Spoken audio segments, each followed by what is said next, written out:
अमेरिकी राजनीति के गलियारों में उस दिन एक अजीब सी खामोशी छा गई थी जब राष्ट्रपति ट्रंप और रूस के राष्ट्रपति व्लादिमीर पुतिन की करीब 2 घंटे लंबी गुप्त मुलाकात की खबर बाहर आई। मीडिया ने जितनी सुर्खियां बटोरी उतने ही सवाल खड़े हो गए। आखिर इस बंद कमरे की बातचीत में क्या हुआ था?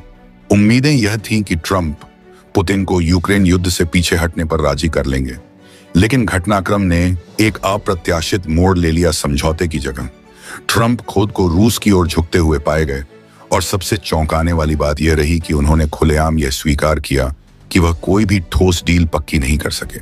हैरानी और सस्पेंस यहीं से गहराता है, क्योंकि दुनिया यह सोच रही थी कि अमेरिका दबाव बनाएगा, लेकिन उल्टा ट्रंप ने यूक्रेन के राष्ट्रपति जेलेंस्की को ही दोषी ठहराना शुरू कर दिया। क्या यह अमेरिकी नीति में छुपा हुआ बदलाव था, या फिर पुतिन ने ट्रंप के सामने कोई ऐसा पत्ता खेला था जिसे ट्रंप टाल नहीं पाए? सवाल यह भी है कि 2 घंटे की उस बातचीत में क्या रहस्य छिपा है जिसने ट्रंप को अपने ही सहयोगी यूक्रेन से दूरी बनाने पर मजबूर कर दिया। यह सारा घटनाक्रम अब वैश्विक राजनीति में एक गहरे सस्पेंस की तरह तैर रहा है। दुनिया भर की निगाहें वॉशिंगटन और मॉस्को के बीच खिंची अदृश्य डोर पर टिकी हैं, जहां हर पल कोई बड़ा भू राजनीतिक धमाका हो सकता है, क्योंकि दुनिया यह सोच रही थी कि अमेरिका दबाव बनाएगा, लेकिन उल्टा ट्रंप ने यूक्रेन के राष्ट्रपति जेलेंस्की को ही दोषी ठहराना शुरू कर दिया। क्या यह अमेरिकी नीति में छुपा हुआ बदलाव था, या फिर पुतिन ने ट्रंप के सामने कोई ऐसा पत्ता खेला था जिसे ट्रंप टाल नहीं पाए? सवाल यह भी है कि 2 घंटे की उस बातचीत में क्या रहस्य छिपा है जिसने ट्रंप को अपने ही सहयोगी यूक्रेन से दूरी बनाने पर मजबूर कर दिया। यह सारा घटनाक्रम अब वैश्विक राजनीति में एक गहरे सस्पेंस की तरह तैर रहा है। दुनिया भर की निगाहें वॉशिंगटन और मॉस्को के बीच खिंची अदृश्य डोर पर टिकी हैं, जहां हर पल कोई बड़ा भू राजनीतिक धमाका हो सकता है। अमेरिकी प्रेसिडेंट ट्रंप की एक बार फिर से कोशिश बुरी तरीके से नाकामयाब हो चुकी है, और इस बार ऐसी नाकामयाबी मिली है कि भारत के दोस्त रूस ने अमेरिका में जाकर उनका ही प्रोटोकॉल तोड़ दिया। दरअसल 15 अगस्त 2025 को जब इधर भारत में आजादी का जश्न मनाया जा रहा था, तो वहीं दूसरी ओर अमेरिकी राष्ट्रपति ट्रंप ने रूस के प्रेसिडेंट व्लादिमीर पुतिन को अपने यहां बुलाया था, जहां खबरों के द्वारा बताया जा रहा है कि लगभग पुतिन और ट्रंप के बीच 2 घंटे की लंबी बातचीत हुई। लेकिन नतीजा क्या हुआ कि ट्रंप ने जो सोचा था कि रूस समझौता करेगा, यूक्रेन से युद्ध नहीं लड़ेगा, उनकी यह तरकीब नाकामयाब हुई और उल्टा वह खुद रूस के पक्ष में आ गए। और ट्रंप खुद खुलकर कह रहे हैं कि उन्होंने रूस के साथ कोई भी डील फाइनलाइज नहीं कर पाई, बल्कि उसके लिए इन्होंने खुद यूक्रेन के जेलेंस्की को ही दोषी ठहरा दिया है। इससे भी ज्यादा कमाल की बात यह है कि खबर आ रही है जिसमें बताया जा रहा है कि पुतिन ने तो अमेरिका में जाकर प्रोटोकॉल ही तोड़ दिया, लेकिन सवाल यह है कि आखिरकार किस मामले में प्रोटोकॉल तोड़ा गया है, और क्या यह प्रोटोकॉल का भारत के लिए तोड़ा गया है, या फिर इसके पीछे का माजरा कुछ और ही है। और इससे भी बड़ी बात कि अमेरिका में ट्रंप पुतिन की मुलाकात भारत के लिए क्या मायने रखती है, क्योंकि अमेरिका टैरिफ बम से नुकसान पहुंचाने की धमकी दे रहा है। तो चलिए इसे समझते हैं, लेकिन आगे बढ़ने से पहले इस वीडियो को लाइक करके चैनल को सब्सक्राइब जरूर कर लीजिए, क्योंकि आपके लिए तो 1 सेकंड का काम है, लेकिन इससे हमारी काफी बड़ी मदद होती है। दरअसल देखा जाए तो इस बात में 2 राय नहीं है कि यूक्रेन के साथ रूस का जो युद्ध अभी तक समाप्त नहीं हुआ है, इसे भड़काने का काम किसी और ने नहीं बल्कि अमेरिका ने ही किया है। क्योंकि अगर वह पीठ पीछे धकाधक हथियारों की सप्लाई यूक्रेन को ना करता, तो जाहिर सी बात है कि यूक्रेन के साथ रूस का ना तो इतना युद्ध भड़कता और ना ही इतने मासूम लोगों की जान जाती। लेकिन फर्क इतना था कि जब युद्ध को बढ़ावा देने के लिए यूक्रेन को हथियारों की सप्लाई शुरू की गई, तो उस समय अमेरिका में सरकार बाइडेन की थी, लेकिन अब सरकार ट्रंप की है। शुरुआत में सबको लग रहा था कि सरकार भारत और रूस के पक्ष में बढ़िया साबित होगी। फिलहाल जैसी उम्मीद थी, शुरुआत में अमेरिका की तरफ से ऐसे संकेत भी मिले, जहां सबसे पहले तो जब ट्रंप और जेलेंस्की के बीच मीटिंग के दौरान विवाद हुआ, तो उसके बाद अमेरिकन यूक्रेन को दी जाने वाली सभी मिलिट्री हेल्प को रोक दिया था। लेकिन कुछ ही दिनों बाद पता नहीं ट्रंप के मन में ऐसा क्या बस गया कि उन्हें इस बात का खतरा सताने लगा कि अगर युद्ध रुक गया तो भारत और रूस की दोस्ती और भी ज्यादा मजबूत होगी और यही देश अमेरिका पर भारी पड़ जाएंगे। इसलिए इन्होंने अपने देश की अर्थव्यवस्था को बचाने की होड़ में टैरिफ लगाने की शुरुआत किया और भारत, रूस, चीन जैसे तमाम ब्रिक्स के देशों को इमीडिएटली टारगेट करते हुए और भी देश को निशाने पर लिया गया था कि उन देशों को अमेरिकी मार्केट से नुकसान पहुंचाया जा सके। फिलहाल ट्रंप ने अपना यह अचानक ऐसा फैसला इसलिए दिया था क्योंकि उन्हें इस बात की भनक लग गई थी कि भारत, रूस, चीन, ब्राजील एंड साउथ अफ्रीका जैसे देश मिलकर ब्रिक्स जैसा नया पेमेंट सिस्टम लाने की कोशिश कर रहे हैं जो कि अमेरिकी डॉलर और स्विफ्ट पेमेंट का वर्चस्व समाप्त कर सकता है। बस क्या था, इसी की होड़ में ट्रंप प्रशासन पूरी तरह से भड़क गया और ब्रिक्स कंट्रीज को टारगेट करते हुए टैरिफ पर टैरिफ, धमकी पर धमकी और सैंक्शन पर सेक्शंस लगाए जाने लगे ताकि भारत और चीन जैसे देश रूस से तेल भी ना खरीदें और रूस पूरी तरह से आर्थिक दबाव के कारण यूक्रेन से युद्ध हार जाए। इसीलिए कुछ महीनों बाद इसी बीच यूक्रेन को दोबारा से हथियारों की सप्लाई भी ट्रंप ने चालू कर दिया। इतना ही नहीं, केवल अमेरिका के द्वारा यूक्रेन को मिलिट्री सपोर्ट ही नहीं चालू किया गया, बल्कि बीते जून महीने में चुपचाप तरीके से बिना शोर मचाए ट्रंप ने यूक्रेन के साथ $30 मिलियन का समझौता करते हुए यूक्रेन को अतिरिक्त हथियार बेचा है और वह बात किसी से छिपी नहीं है। लेकिन हाल ही के दिनों में एक बहुत बड़ी दिलचस्प बात हुई। जैसा कि आप सभी लोग जानते हैं कि ट्रंप ने 25% की टैरिफ भारत पर अप्लाई कर दिया है और 25% की एडिशनल टैरिफ कुछ दिनों में अप्लाई होने वाली है। यही नहीं, बल्कि ब्राजील पर 50% टैरिफ, और कारण सिर्फ इतना ही, भारत और ब्राजील रूस के साथ सामान खरीदने और बेचते हैं। इसके अलावा पश्चिमी देशों ने मिलकर रूस पर बहुत ही हार्ड सैंक्शन पैकेज लगाते हुए भारत की second largest refining company Nayara को ही बैन कर दिया ताकि यूरोप में नायरा तेल ही ना बेच पाए। तो आखिरकार भारत रूस से खरीदेगा कैसे? लेकिन भारत ने अलग अलग देश की मार्केट तलाश कर इसका भी सॉल्यूशन निकाल लिया। और अब मैं जो आपको दिखाने जा रहा हूं उसे ध्यान से देखिएगा, और वह कुछ और नहीं बल्कि वह है टाइम्स ऑफ इंडिया की रिपोर्ट जो आप अपने स्क्रीन पर देख रहे हैं, जो कि हाल ही में निकल कर आई। और उसमें साफ साफ बताया जा रहा है कि अगस्त महीने में भारत में रशियन क्रूड ऑयल का इंपोर्ट्स बढ़कर 2 मिलियन यानी 20 लाख बैरल प्रतिदिन हो गया, क्योंकि अमेरिकी टैरिफ के बावजूद रिफाइनर कंपनियां सामान्य रूप से कारोबार पर टिकी रहीं। जबकि मैं आपको बता दूं, इसके पहले महीने जुलाई में प्रतिदिन रूस से तेल इंपोर्ट का आंकड़ा देखा जाए तो वह प्रतिदिन 16 लाख बैरल ही था। यानी अमेरिका और बाकी के पश्चिमी देश इन आंकड़ों को ही देखकर हैरान रह जा रहे हैं कि जितना ज्यादा उनके द्वारा दूरी बनाने की कोशिश की जा रही है, उतनी ही ज्यादा भारत की नजदीकी रूस से बढ़ रही है। अब यहीं से आता है असली मसाला। जब ट्रंप की सारी रणनीतियां फेल हो गईं तो उन्होंने हाल ही में यह फैसला लिया कि हम पुतिन को अपने देश में बुलाकर डायरेक्टली उनसे बात करेंगे, और ठीक वैसा ही उन्होंने किया। और 15 अगस्त के दिन जब इधर भारत में आजादी का जश्न मनाया जा रहा था तो उधर रूस के प्रेसिडेंट ट्रंप अमेरिकी स्टेट अलास्का में पहुंचते हैं, जहां पर ट्रंप से पुतिन की मुलाकात होती है और लगभग 2 घंटे की लंबी बातचीत चलती है, जिसमें अमेरिका का अहम सवाल था कि आखिरकार रूस युद्ध समाप्त क्यों नहीं करता। लेकिन रूस ने अपनी कूटनीति का इस्तेमाल करते हुए ऐसी सच्चाई ट्रंप के सामने रखी कि अंत में वह भी हार मान गए और उन्होंने सीधा इस बात का खुलासा कर दिया कि लंबी बातचीत के बावजूद भी यूक्रेन युद्ध से जुड़ा कोई भी फैसला उनके द्वारा रूस के साथ नहीं किया जा सका।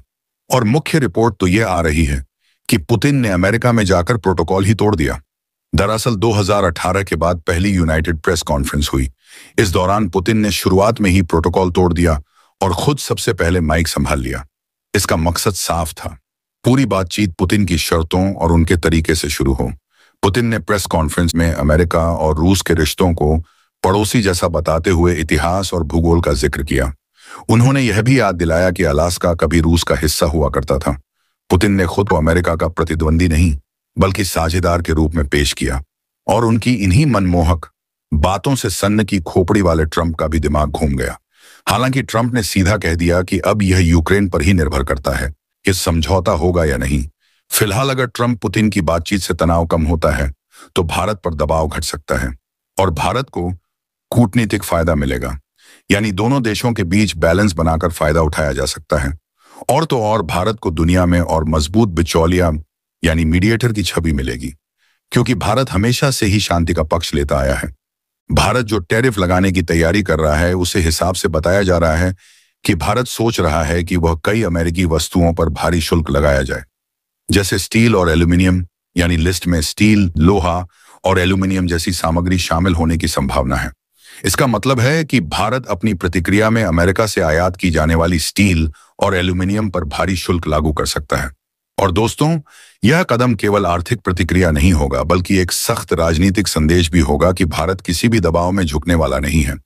अगर स्टील और एल्यूमिनियम पर टैरिफ बढ़ा दिया गया तो इसका सीधा असर अमेरिकी मैन्युफैक्चरिंग इंडस्ट्री पर पड़ेगा। बाकी आपको क्या लगता है कि भारत को भारी भरकम टैरिफ बढ़ाना चाहिए? भारत अमेरिका व्यापारिक संबंध लंबे समय से वैश्विक आर्थिक संतुलन के महत्वपूर्ण स्तंभों में गिने जाते रहे हैं, लेकिन समय समय पर इन संबंधों में तनाव भी सामने आया है। वर्तमान परिदृश्य में, जब वैश्विक व्यापार व्यवस्था पहले से ही आपसी टकराव, संरक्षणवाद और सामरिक प्रतिस्पर्धा की लहर से जूझ रही है, भारत का अमेरिका से आयात की जाने वाली वस्तुओं, विशेष रूप से स्टील, लोहा और एल्यूमिनियम पर भारी शुल्क लगाने का संकेत न केवल आर्थिक बल्कि भू राजनीतिक दृष्टिकोण से भी गहरी हलचल पैदा कर सकता है। यह कदम दरअसल अमेरिका की पूर्ववर्ती नीतियों और वर्तमान व्यापारिक दबावों की प्रतिक्रिया के रूप में देखा जा रहा है, क्योंकि अमेरिका ने भी बीते वर्षों में कई देशों पर, जिनमें भारत शामिल है, स्टील और एल्यूमिनियम आयात पर सेक्शन 232 के तहत अतिरिक्त टैरिफ लगाए थे, जिनका सीधा प्रभाव भारतीय निर्यातकों पर पड़ा था। भारत की स्टील और एल्यूमिनियम इंडस्ट्री, जो घरेलू मांग के साथ साथ निर्यात पर भी निर्भर है, अमेरिकी टैरिफ नीतियों से खासा प्रभावित हुई थी। और अब स्थिति उलटते हुए भारत अपने राष्ट्रीय हित और घरेलू उद्योग की रक्षा के लिए एक मजबूत प्रतिरोधी कदम उठाने की सोच रहा है। यदि भारत यह शुल्क लागू करता है, तो यह न केवल अमेरिका को एक सीधा आर्थिक संदेश होगा, बल्कि विश्व व्यापार संगठन WTO के दायरे में एक नया विवाद भी खड़ा कर सकता है, क्योंकि अमेरिका अक्सर व्यापारिक विवादों में WTO के नियमों को अपने पक्ष में तोलता रहा है, जबकि विकासशील देशों के लिए वह अपेक्षाकृत कठोर रुख अपनाता है। ऐसे भारी शुल्क का प्रभाव बहुआयामी होगा।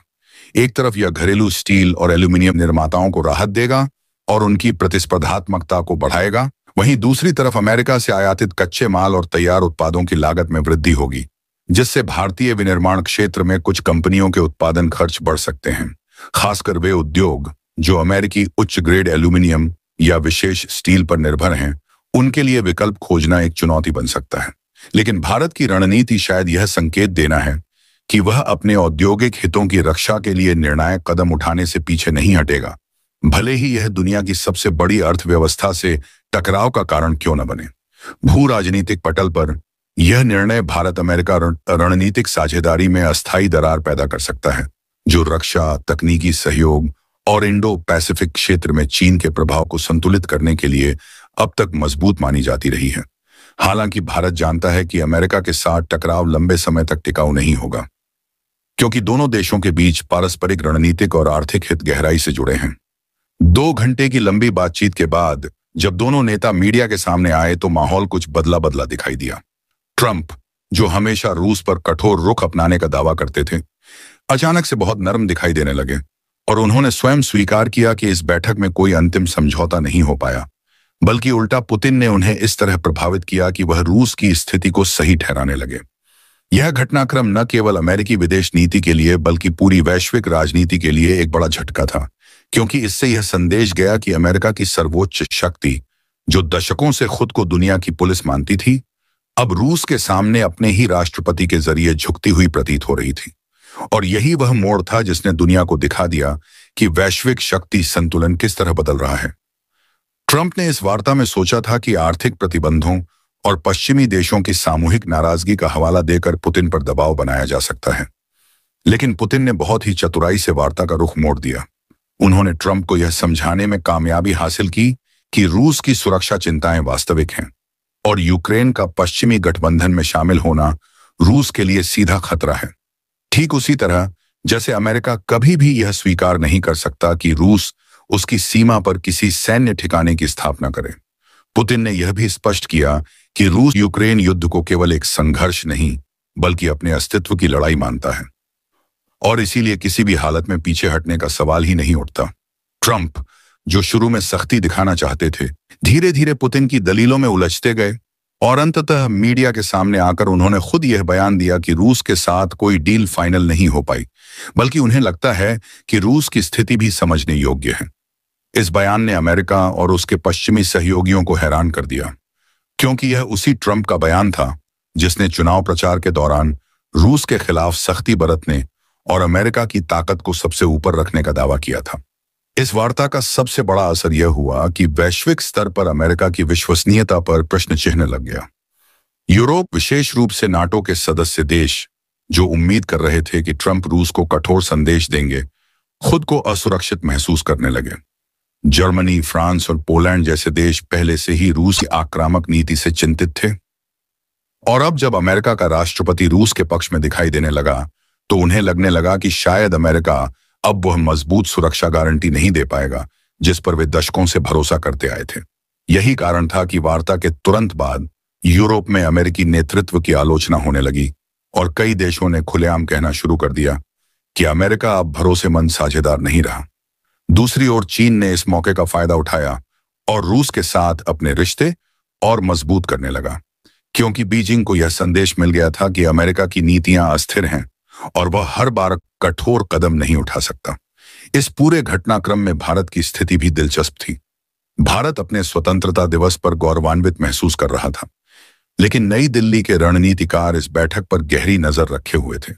भारत जानता था कि अगर अमेरिका रूस पर दबाव डालने में असफल हो गया है तो इसका मतलब है कि रूस लंबे समय तक यूक्रेन युद्ध में डटा रहेगा।